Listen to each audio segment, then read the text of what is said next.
Santiago বার্নাব্যুতে Spanish চ্যাম্পিয়নদের দাপুটে জয়। Kylian এমবাপ্পের দুর্দান্ত হ্যাটট্রিকে সোসিয়েদাদকে 4-1 গোলে উড়িয়ে দিয়েছে রিয়াল মাদ্রিদ। এই জয়ে জোসে মরিনিওর বার্নাব্যুতে ফেরার প্রথম ম্যাচটি জয়ে রাঙালো অল হোয়াইটরা।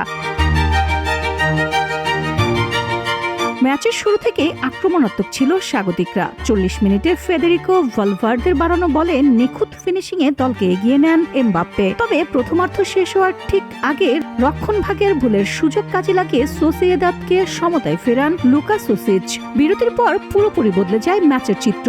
60 মিনিটে জুড বেলিংহামের সঙ্গে চমৎকার 1-2 খেলে নিজের দ্বিতীয় গোলটি আদায় করেন এমবাপ্পে। 68 মিনিটে ব্যবধানে 3-1 করেন ভিনিসিয়াস জুনিয়র। সেখানে সহযোগিতায় ছিলেন সেই বেলিংহাম।